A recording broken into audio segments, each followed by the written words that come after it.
اللہ کائنات کا رب نے اپنی مخلوق کی پرورش کا بندوبست ایسے مضبوط نظام کے ساتھ فرمایا ہے کہ ہر چیز کو زندگی اور اس کی بقا کے لیے جو کچھ اور جس قدر چاہیے اسے اسی مقام اور حالت میں پہنچا رہا ہے۔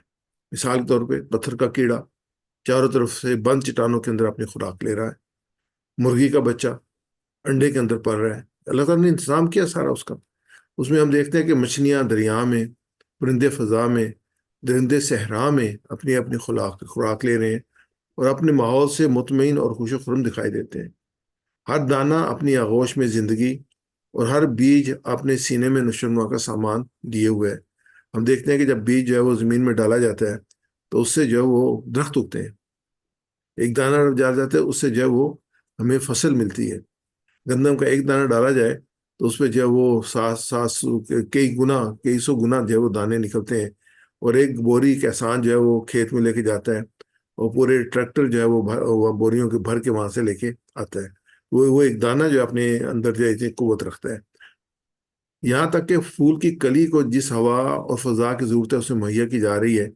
زندگی کے لیے ہوا اور پانی اس قدر لازمی جز ہیں کہ ان کے بغیر زندگی لمحوں کی مہمان ہوتی ہے۔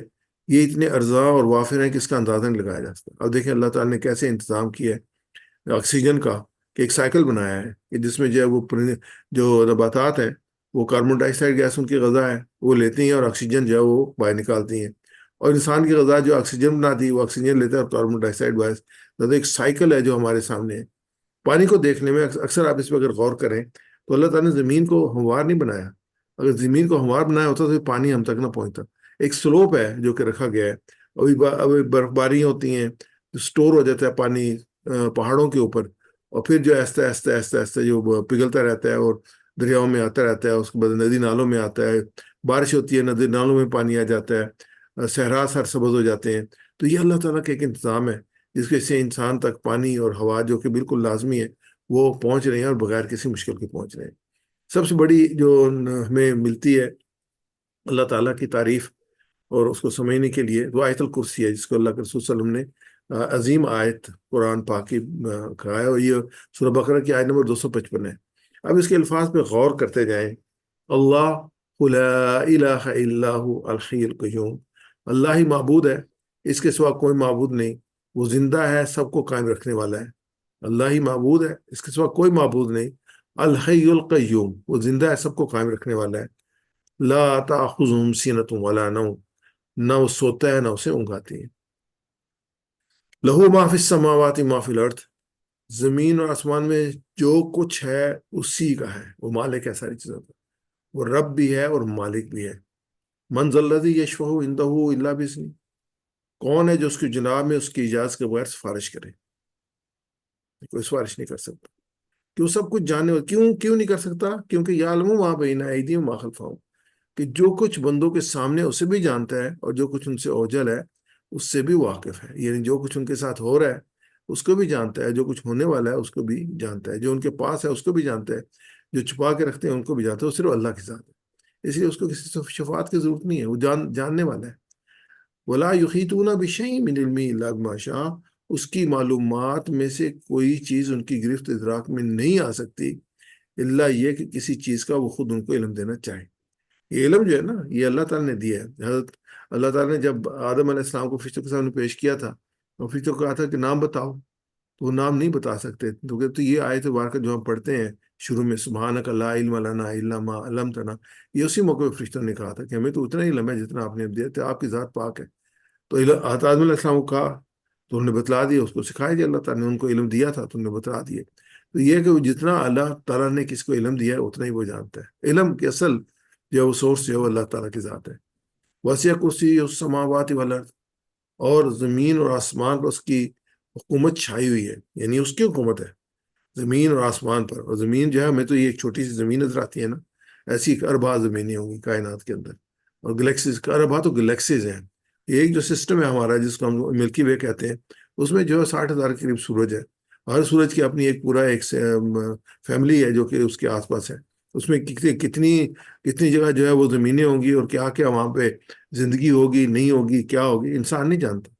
وہ تو لیکن رب کے واسع کرسی السماوات والارض، اس کی حکومت آسمان اور زمین پر چھائی ہوئی ہے، ولا یعود حفظہما، اور ان کی نگہبانی اس کے لیے کوئی تھکا دینے والا کام نہیں ہے، وہ العلی العظیم، وہ ایک بزرگ اور برتر ذات ہے۔ تو اس سے پیاری خوبصورت تعریف اللہ تعالیٰ کی جو ہے اللہ تعالیٰ نے خود جو اس آیت مبارکہ میں فرمائی ہے اور نہیں ہو سکتی۔ سبحان ربی العظیم، پاک ہے میرا رب عظمت والا۔ اب رب اس پوری بیک گراؤنڈ میں ہم جو ہے وہ دیکھتے ہیں، اس تصور کے ساتھ ساتھ پڑھتے ہیں کہ میرا رب پاک ہے ہر عیب اور کمزوری سے، وہ ظالم نہیں ہے، نہ انصافی کرنے والا نہیں ہے، بے مقصد چیزوں کو پیدا کرنے والا نہیں ہے، نہ اس کو تھکن آتی ہے نہ نیند، وہ کمزور نہیں ہے، اس کو کسی کا خوف نہیں ہے، اس نے جو بھی حکم دیے ہیں ان میں کوئی خرابی نہیں ہے، اور میری زندگی میں جو امتحان والے حالات ہیں ان پر مجھے کوئی شکایت نہیں ہے، کہ میرا رب جو ہے مجھ سے محبت کرنے والا ہے۔ اللہ کے رسول نے فرمایا کہ 70 ماہوں سے زیادہ محبت جو ہے اللہ تعالیٰ کرتے ہیں۔ تو ماں کی محبت کو تو ہم جانتے ہیں نا، اس کو اگر پیمائش کر لیں، اس کو 70 سے ضرب دیں تو رب کی محبت، اتنا محبت کرنا رب جو ہے تو وہی ہوگا جو میرے لیے بہتر ہوگا، کبھی نہیں ہو سکتا جو میرے لیے، جیسے ماں جو ہے وہ ایک بچے کے لیے، اپنے بچے کے لیے کبھی بھی جو وہ کوئی ایسی چیز نہیں سوچ سکتی جس سے اسے نقصان ہو، ہمارا رب کیسے سوچ سکتے ہیں؟ کبھی ہماری تربیت کے لیے ہوتا ہے، کبھی ہمیں سمجھانے کے لیے ہوتا ہے، کبھی ہمیں آگے لے جانے کے لیے ہوتا ہے۔ ہمارا رب بڑا کریم ہے۔ ہمارے رب کی جو صفت یہاں پہ بیان ہوئی سبحان ربیت، کہ پاک ہے میرا عظیم، عظمت والا، عظمت، بڑائی، طاقت، هو العلی العظیم، یعنی وہ بڑا طاقت والا ہے، عظمت والا ہے، بڑا ہے۔ تو اس کو ہم دیکھتے ہیں تفسیر روح القرآن میں جو ڈاکٹر اسلم صدیقی صاحب نے اس کی تشریح کی ہے، میں چند ایک تفاسیر سے آپ کو تشریح پیش کروں گا کہ ہمارا رب ہمارے تصور اور ادراک سے بھی عظیم ہے۔ انسان کی سمجھ کی ایک لمٹ ہے، وہ جتنی اس کو اللہ تعالیٰ نے عقل دی ہے اس کی سوچ سے آگے نہیں سوچ سکتا، تو اس سے زیادہ عظیم ہے اللہ تعالیٰ کی ذات ہے۔ جب تک اس کی عظمتوں کا صحیح تصور اپنے اندر پیدا نہیں ہوگا، اسے شرک کے کانٹے پھوٹتے رہیں گے، جب تک اس کی ذات کو ظن، قیاس، تشبیہ، تسامیل کی خیال آرائی سے بلند نہیں سمجھیں گے، اس وقت کوئی نہ کوئی شیطان ہمیں وسوسوں کی گمراہی میں مبتلا کرتا رہے گا۔ فی ظلال القرآن میں اسی کی تشریح فرمائی کہ اللہ بہت بلند ہو سکتا ہے، وہ عظمت اور سربلندی کے اونچے درجات تک پہنچ سکتا ہے۔ انسان بہت بلند ہو سکتا ہے، وہ عظمت اور سربلندی کے اونچے درجات تک پہنچ سکتا ہے، لیکن وہ اللہ تعالیٰ کی بندگی کی حدود و قیود سے باہر نہیں نکل سکتا۔ اور اس کے جب قلب مومن میں یہ عقیدہ اچھی طرح بیٹھ جائے تو اسے مقام وہ عبودیت تک پہنچا دیتا ہے، اور وہ سرکشی اور بڑائی سے محفوظ رہتا ہے۔ وہ کہتے ہیں، واقعہ ہم کہتے ہیں اللہ اکبر، اللہ سب سے بڑا ہے، اللہ اکبر، اللہ سب سے بڑا ہے۔ انسان جتنا بھی ہوگا بہت نیچے ہوگا، بہت نیچے ہوگا، کیوں انسان مخلوق ہے نا، وہ خالق اللہ کی ذات ہے۔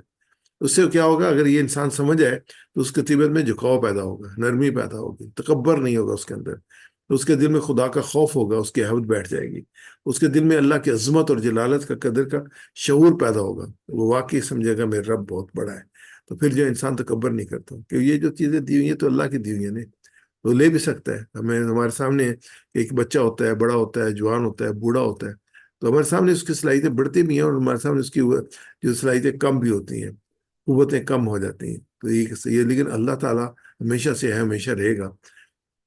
فضل القرآن میں اس کے بارے میں ہے کہ اس کا رویہ، طرز عمل نہایت مؤدبانہ، اور وہ اللہ کے بندوں کے مقابلے میں غرور اور تکبر کا رویہ اختیار نہیں کرتا۔ جب انسان یہ سمجھ جائے کہ اللہ بڑا ہے، غرض یہ شعور ایک طرف سے ایک عقیدہ اور ایک تصور ہے، اور دوسری طرف ایک طرز عمل، ایک سلوک اور رویہ ہے، یہ انسان کو جو ہے اپنے مقام پہ لے آتا ہے۔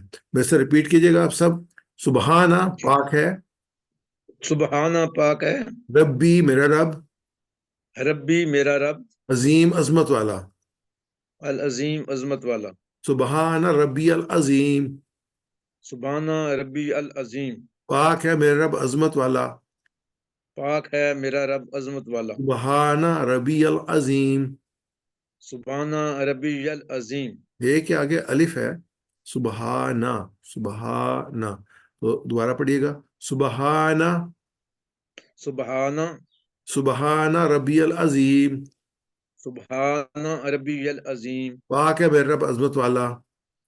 پاک ہے میرا رب عظمت والا۔ جزاک اللہ خیر۔ آگے پڑھتے ہیں۔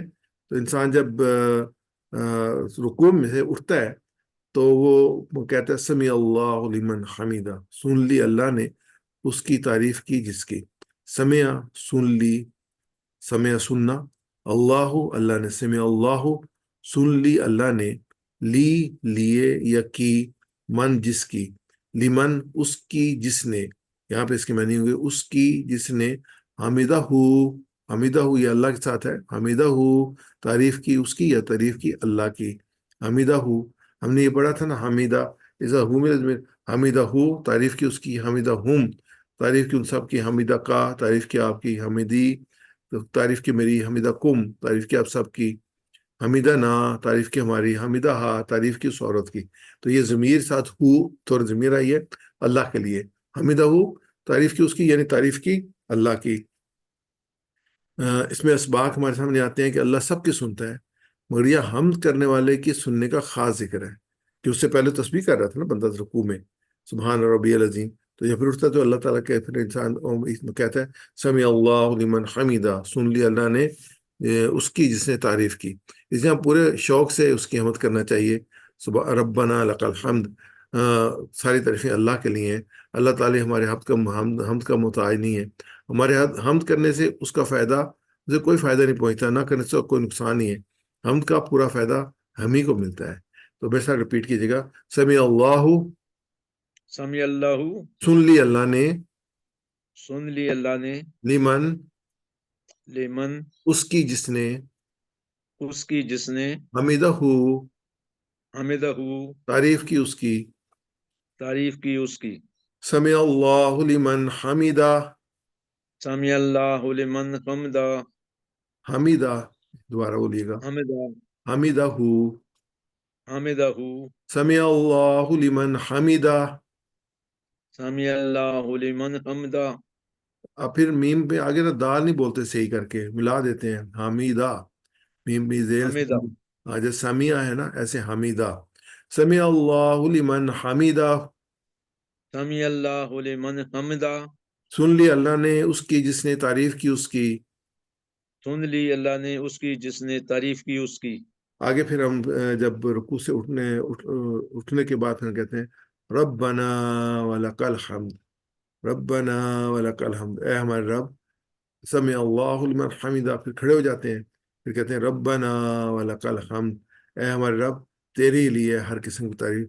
ہم جو سیدھا کھڑے ہوتے ہیں نا رکوع کے بعد اس کو قومہ کہتے ہیں، اور جب سجدے دو سجدوں کے درمیان بیٹھتے ہیں اس کو جلسہ کہتے ہیں، جو ٹیکنیکل ورڈ ہے اس کو قومہ کہتے ہیں۔ جب رکوع مکمل کر کے ہم کھڑے ہوتے ہیں پھر کہتے ہیں ربنا ولک الحمد، یہ قومہ کی حالت میں کہتے ہیں، اور ایسے دو سجدوں کے درمیان جو بیٹھتے ہیں اس کو جلسہ کہتے ہیں۔ تو ربنا ہمارے رب، ربہ اس کا رب، ربہم ان سب کا رب، ربو کا آپ کا رب، ربی میرا رب، ربکم آپ سب کا رب، ربنا ہمارا رب۔ یہ مطلب جب آدمی سجدے سے اٹھ رہا ہوتا ہے اس وقت وہ کہتا ہے سمیع اللہ لمن حمدہ، اکیلا کہہ رہا ہوتا ہے۔ جب کھڑا ہو جاتا ہے تو پوری جماعت اکٹھی ہو جاتی ہے تو مل کہتے ہیں ربنا ولک الحمد، اے ہمارے رب تیرے ہی لیے ہر قسم کی تعریف، ربوہا اس عورت کا رب، ولکا وا اور لا لیے کا تیرے، یعنی تیرے ہی لیے، ولکا اور تیرے لیے تو اکیلا اس کا مستحق ہے، ولکا۔ اب دیکھیں یہ ورڈز ہیں واو لام اور کا، لیکن یہاں پہ پورا ایک میننگ بن رہا ہے، ولکا تیرے ہی لیے حمد۔ ہم نے الحمدللہ رب العالمین سورہ فاتحہ میں پڑھا تھا کہ ہم کے دو میننگز ہیں، تعریف اور شکر، ساری تعریفیں تیرے لیے ہیں اور سارے شکر تیرے لیے ہیں۔ اس کو ہم دیکھتے ہیں کہ ربنا کہتے ہیں، اس لفظ کے معنی ہی ہمارے ذہن میں لائیں تو خود بخود ہمارے دل میں اللہ کی تعریف، اس کا شکر نکلے گا۔ حمد کے معنی ہے تعریف اور شکر، پورے دل سے، کبھی شکر کے جذبے سے بھرپور، کبھی تعریف کے جذبے کے ساتھ حمد کیجیے۔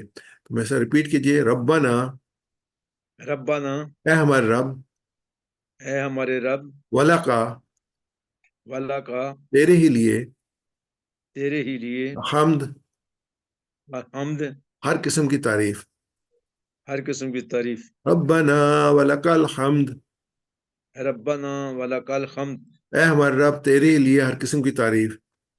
اے ہمارے رب تیرے ہی لیے ہر قسم کی تعریف۔ جزاک اللہ خیر۔ آگے سجدے کی تسبیح آتی ہے، سبحان ربی العلی، پاک ہے میرے رب سب سے بلند۔ سبحانہ اور ربی دونوں ہم جو ہے سبحان ربی العظیم کے ابھی سیکھ چکے ہیں، تو اعلیٰ کو ہم لیتے ہیں، اعلیٰ سب سے بلند، کبیر بڑا، اکبر سب سے بڑا، صغیر چھوٹا، اصغر سب سے چھوٹا، اعلیٰ بلند، علی بلند، اعلیٰ سب سے بلند۔ یہ سپرلیٹو ڈگری ہے، جو ایڈجیکٹو کی ہم لیں گے تو اس پہ اکبر، اصغر، اعلیٰ، تو سب سے بلند، سب سے اونچا۔ جب ہم کہتے ہیں تو سجدے کی حالت میں مکمل سپردگی کی ہے، اس میں 4 باتیں جو ہیں وہ ہیں، اس کے تصور کے ساتھ ساتھ پڑھی ہے۔ نمبر 1 اس کی پاکی، نمبر 2 اس کی ربوبیت، سبحانہ کہا نا، پاک ہے میرا رب، اور ربی میرا رب دوسری چیز آ گئی، اور اپنائیت میرا رب، ربی میرا رب، اپنائیت کے بعد میرا رب، اعلیٰ اس سب سے بلند، اس کی بلندی۔ تو 4 چیزیں، سبحانہ پاک ہے، رب میرا، ربی میرا رب، اعلیٰ سب سے بلند، سبحانہ ربی الاعلیٰ، پاک ہے میرا رب سب سے بلند، جب ہم اس میں سجدہ کر رہے ہوتے ہیں۔ اعلیٰ یعنی سب سے اونچا، سب سے بلند۔ اب یہ پوزیشن کیا ہے؟ میں نیچا اپنا سر زمین پر رکھے ہوئے، اللہ عرش پر سب سے اوپر۔ یہ بندے کی سچی پوزیشن ہے، یعنی پیشانی انسان زمین پہ لگا دیتا ہے نا، پیشانی انسان جھکتا کسی آگے نہیں ہے، یہ پیشانی لیکن اللہ کے سامنے جھک جاتا ہے، اللہ کے سامنے۔ اسے جھکنا صرف اللہ کے سامنے کا ہے، کسی اور کے سامنے مت جھکو، صرف اللہ کے سامنے جھکو۔ سجدہ صرف اللہ کو ہے، کسی اور کو نہیں ہے۔ یہ بڑی عزت والی چیز ہوتی ہے پیشانی، لیکن انسان اس کو اللہ کے سامنے جھکا دیتا ہے، رکھ دیتا ہے۔ بندہ اللہ کے سب سے قریب سجدے کی حالت میں ہوتا ہے۔ تو اس میں جدید تحقیقات مطابق اگر دنیا میں کامیاب اور خوشگوار زندگی گزارنے تو 2 چیزیں بہت اہم ہیں، ایک مثبت رویہ، پازیٹیو ایٹیچیوڈ، اور دوسرا گریٹیوڈ، کہ انسان شکر گزار ہو، یعنی انسان سے جو کام رہتا ہے، اس کی جو پیشنس ہیں وہ اچھے رہتے ہیں۔ اس میں ہماری نماز کا قیام جو ہے الحمدللہ رب العالمین سے شروع ہوتا ہے، اور قیام ختم ہوتا ہے وَلَكَ الْحَمْدُ سے، اس کے بعد آتے ہیں سبحان ربی الاعلیٰ، اور ہم روزانہ 200 سے زیادہ مرتبہ یہ تسبیح پڑھتے ہیں۔ نماز میں سب سے زیادہ ذکر جو ہے سبحان ربی آتا ہے، یعنی رکوع میں بھی پڑھتے ہیں اور سجدے میں پڑھتے ہیں اور ریپیٹ کرتے ہیں۔ سب سے زیادہ نماز میں جو ہم پڑھتے ہیں تسبیح وہ سبحان ربی، پاک ہے میرا رب، پاک ہے میرا رب، پاک ہے میرا رب۔ اللہ تعالیٰ جو بھی بات ہم سے دہروانا چاہتا ہے اس کی کئی وجوہات ہو سکتی ہیں۔ ایک وجہ یہ بھی ہو سکتی ہے کہ ہمارے فکر کی خوب تربیت ہو، جو انسان چیز ریپیٹ کر رہا ہے تو اس کی شعور و لاشعور میں چلی جاتی ہے، یعنی خوب تربیت ہو اور انسان ہر وقت ہر لمحے اس چیز کو، اللہ کی عظمت کو اپنے ذہن رکھے۔ سبحان ربی میں کئی پہلو تربیت کے ہیں جن کا ذکر ہو چکا ہے۔ سجدہ کرتے ہم جھک جاتے ہیں، زمین پہ اپنا سر رکھ کر پڑھتے ہیں، کہ وہ بھی ربی کہہ کر اپنائیت کے ساتھ، گویا ہم یوں کہہ رہے ہیں کہ اللہ میں بالکل راضی ہوں، مجھے تجھ سے کوئی شکایت نہیں۔ یعنی یہ ہمبلی جب اس کے سامنے کرتے ہیں تو یہی کہتے ہیں نا کہ مجھے آپ سے کوئی شکایت نہیں۔ تو ہم اللہ کے سامنے پیشانی ڈال کے جب کہتے ہیں کہ تو پاک ہے، تو میرا رب ہے، تو ہم کیا کہتے ہیں؟ مجھے کوئی شکایت نہیں، تو تعریف کے قابل ہے، تو بہت اعلیٰ ہے، تو بڑا بلند ہے۔ اگر ان احساسات کا تسبیح کریں گے تو مثبت رویہ، پازیٹیو ایٹیچیوڈ پیدا ہوگا، جو کہ مختلف طریقے سے لوگ ایکسرسائز بتاتے ہیں، اس سے 1000 درجے بہتر ہے۔ حضرت ابو ہریرہ رضی اللہ تعالیٰ نے سے روایت ہے کہ رسول اللہ صلی اللہ علیہ وسلم نے فرمایا، دراصل بندہ سجدے کی حالت میں اپنے رب سے بہت نزدیک ہوتا ہے، بس سجدے میں بہت دعا کیا کرو۔ یعنی کہ جب انسان بہت ہی، ایک تو ہم ہاتھ اٹھا کے دعا کرتے ہیں نا، ایک سجدے میں دعا کرتے ہیں، کیوں؟ سجدے میں انسان جو اپنے رب کے بہت قریب ہوتا ہے۔ اور نماز میں، سجدہ میں، نماز کے بغیر سجدہ، یعنی کہ ایک تو سجدہ نماز میں تو تسبیحات تو فکس ہیں، وہ کرنی ہوتی ہیں، نماز کے بعد بھی سجدے میں دعا مانگ سکتے ہیں آپ۔ یاد رکھیے کہ اللہ جو بھی کرتا ہے اس میں عیب نہیں ہے، حالات ہمارا امتحان ہوتے ہیں اور کچھ اپنی غلطیوں کا نتیجہ۔ جو بھی حالات ہیں ان پر صبر کرتے ہوئے جتنا ہو سکے اچھا کام کرنے کی کوشش کیجیے، اسی میں کامیابی کا راز ہے۔ ویسے ریپیٹ کیجیے گا، سبحانہ پاک ہے، سبحانہ پاک ہے، ربی میرا رب، ربی میرا رب، الاعلیٰ سب سے بلند، الاعلیٰ سب سے بلند، سبحانہ ربی الاعلیٰ، سبحانہ ربی الاعلیٰ، پاک ہے میرا رب سب سے بلند، پاک ہے میرا رب سب سے بلند، سبحانہ ربی الاعلیٰ، سبحانہ ربی الاعلیٰ، پاک ہے میرا رب سب سے بلند۔ پاک ہے میرا رب سب سے بلند۔ حضرت عائشہ رضی اللہ تعالیٰ عنہا کہتی ہیں کہ رسول اللہ صلی اللہ علیہ وسلم سجدے میں، رکوع میں یہ بھی دعا پڑھتے ہیں، سبوح قدوس رب الملائکۃ والروح، اللہ نہایت پاک، بہت بڑائی اور عظمت والا، عیوب و نقائص سے خوب پاک، منزہ، جو فرشتوں اور روح کا رب ہے۔ یہ بھی اللہ کے رسول پڑھا کرتے ہیں، سبوح قدوس رب الملائکۃ والروح۔ حضرت عائشہ رضی اللہ تعالیٰ کہتے ہیں ایک رات میں نبی اکرم صلی اللہ علیہ وسلم کو گم پایا، میں نے خیال کیا آپ کسی دوسری زوجہ مطہرہ کے پاس گئے ہوں گے، میں تلاش کیا، پھر واپس لوٹی تو اچانک آپ کو پایا کہ رکوع یا سجدہ میں یہ دعا پڑھے تھے، سبحانک و بحمدک لا الہ الا انت، تو پاک ہے، تیری تعریف اور ثنا ہے، تیرے سوا کوئی معبود برحق نہیں، سبحانک و بحمدک لا الہ الا انت۔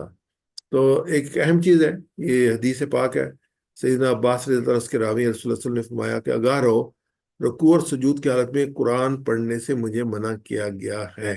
یہ بھی آپ نوٹ کر لیں، کہ آپ دعا مانگ سکتے ہیں لیکن تلاوت نہیں کر سکتے. تلاوت جو ہے وہ قیام میں ہے, آپ کھڑے ہو کے تلاوت کر سکتے ہیں, لیکن سجود میں اللہ تعالیٰ کی تسبیح بیان کریں. تو اس میں ہم کوئکلی لے لیتے ہیں یہ اپنا جو کوئز پروگرام ہے. آپ بھی میرے ساتھ ریپیٹ کیجیے گا, میں کوئکلی کر لیتا ہوں. سبحانکا, سبحانکا. آپ اس میں سے کوئی جواب دینا چاہیں تو مجھے چیٹ پہ جواب دے سکتے ہیں. چیٹ میں نے آن کر لی ہے اور آپ کا مجھے میسج اور ملتا رہے گا, آپ بھی آن کر لیں. اللہ کی ذات اور اللہ سبحانکا, کی ذات پاک ہے، سبحانکا اور اور اللہ کی ذات پاک ہے۔ سبحانکا, آپ نہ بولیے گا پلیز. سبحانکا اور واو, اور سبحانکا پاک ہے اللہ اللہ.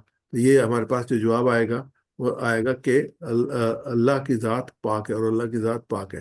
وہ ذکر, وہ کون سا ذکر سکھاتا ہے کہ اللہ کسی حکم میں کوئی عیب نہیں.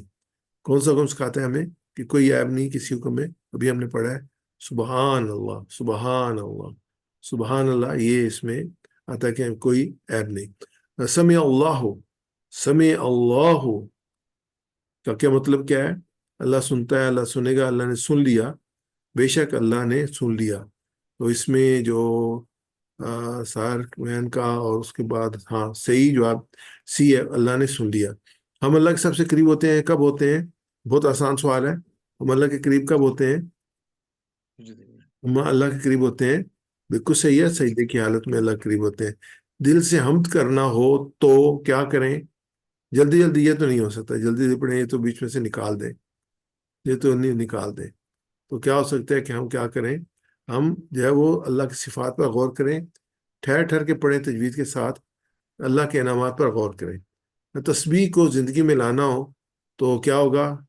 کیسے تسبیحات زندگی میں آئیں گی؟ دین کی دعوت دیں, ہر امتحان کو بغیر شکایت کے قبول کے اللہ کا پڑھتے رہیں, اپنے کام میں لگے رہیں. تو کیا ہوگا؟ بی بالکل صحیح جواب ہے, ہر امتحان کو بغیر کی شکایت کے قبول کریں. تو یہ روین کا ہے, اس میں دیکھ لیں آپ. تو یہ ہم آلریڈی پڑھ چکے ہیں اور پڑھ بھی رہے ہیں. ماں کا مطلب ہے نہیں, اور کیا اور جو, یہ تین میننگ ہے, نہیں, کیا اور جو. لا کا مطلب ہے نہیں. لم کا مطلب ہے ڈڈ ناٹ, نہیں ماضی میں. لن کا مطلب ہے ہرگز نہیں, ول ناٹ. اس کو ہم مثال سے دیکھنے کی کوشش کرتے ہیں. جیسے یہ ہمارے سامنے مثال ہے لا کی, لا یؤمنون, وہ ایمان نہیں لائیں گے. ماں کی مثال ہے ما یشعرون, وہ شعور نہیں رکھتے.